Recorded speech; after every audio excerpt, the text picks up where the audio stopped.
Um, my name is Gleb Batirshin, and I am a teacher of English language. This is my presentation for Tongsu College. The topic of my presentation is the development of Thai economy, and the subject is Thai studies. Early economic structure, a classic Asian feudal system based on Sagdina. The economy was almost entirely agrarian, with rice farming as the core.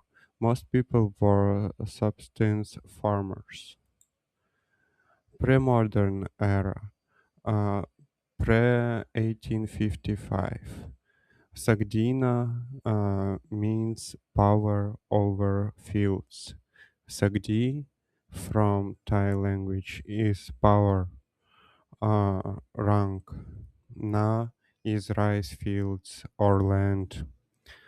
Thai feudal system and feudal-like system ranking individuals by a numerical score denotion status and right to control manpower. Sagdina. Every person in the kingdom was assigned as numerical Sagdina score. This number did not represent the actual number of acres of land a person owned. Instead, it was a theoretical measure of their social status, prestige, and the amount of manpower they were entitled to control. For example, king has 100,000 Sagdina ranks.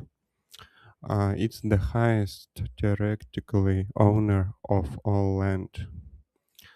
For example, Vice King also can have a 100,000 score in Sagdina. But senior princes and high nobles, they can own 10,000, 50,000 Sagdina ranking, and mid levels from 400 to 10,000, and commoners 25 Sagdina ranks, and slaves only 5 Sagdina ranks. Trade was very important in Thailand at that period. Limited international trade, primarily with China, tea, rice, spices, and neighboring kingdoms. The kingdom was largely self sufficient. Currency and labor, a system of corvée labor, unpaid labor for the state, and tax farming, selling the right to collect taxes to private individuals was prevalent. Barter was common. The end of Sagdina. The Sagdina system was officially abolished by King Rama V as part of his Chakri reforms in the late 19th and early 20th centuries. His key reforms were the abolition of slavery in 1874 and the corvée labor system, the creation of a salaried professional bureaucracy, the introduction of a new land law and tax system. Integration Thailand into the global economy since 1855 till 1932. The Bowring Treaty signed with Britain. This was the pivotal event. Economic transformation and rice boom. Monetization. The barter economy was replaced by a monetary system.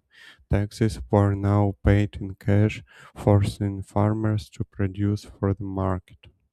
Chinese immigration. A massive influx of Chinese labor filled roles in trade, milling, and manual labor, creating a distinct merchant class and shaping Thailand's urban commercial landscape. the nationalist era and state-led development from 1932 till 1957. The Siamese Revolution of 1932 ended the absolute monarchy and established a constitutional system. Economic policy became more nationalistic. Anti-Chinese legislation. The new military civilian elite was wary of Chinese economic dominance and sought to build a Thai economy. Laws were passed to favor ethnic ties in certain professions and business sectors. Post World War II and the Cold War. Thailand aligned with the West, becoming a key U.S. ally. This brought significant American economic and military aid, which helped build infrastructure and stabilize the economy. The American era and import substitution industrialization ISI 1957-1980. The Vietnam War was a massive economic stimulation. Thailand hosted US air bases, leading to an influx of dollars, construction booms, and thriving services sector around military installations. Import substitution industrialization 1960s. The government promoted domestic manufacturing to replace imports, for example, textiles, consumer goods through traffic protection and investment incentives. The boom, 1980-1996. Manufacturing hub. Thailand became a regional hub for automobiles, electronics, and appliances.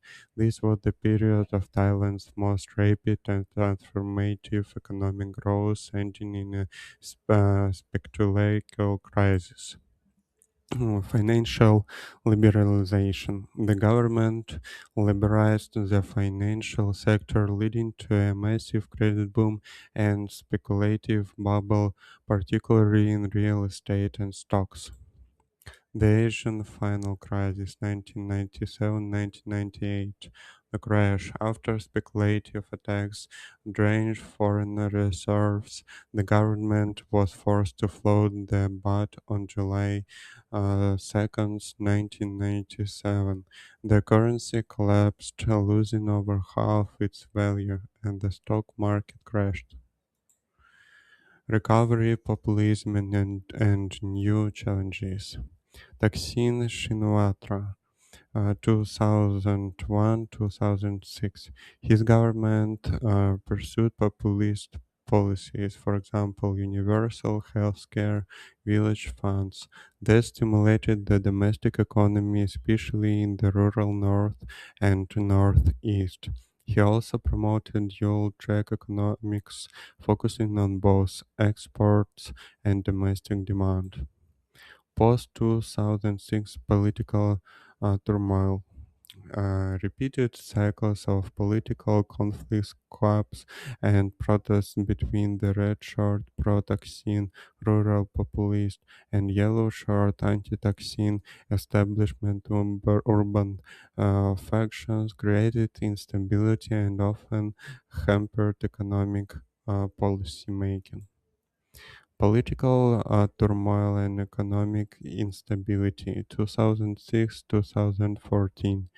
Taksin's popularity and policies threatened the traditional establishment, monarchy, military, old money elites, leading to a coup in 2006 and a decade of deep political division. A crypto revolution is underway in Thailand. Thailand ranks among the world's top 10 most crypto friendly nations in terms of adoption. The Thai government focused on users' protection in its regulatory approach while allowing the sector to develop. Crypto tax in Thailand 2025-2026. No capital tax on crypto from January 1st of January 2025 to December 31st, 2029. Crypto-friendly laws in the region will accelerate the country's economy. Thank you for your attention.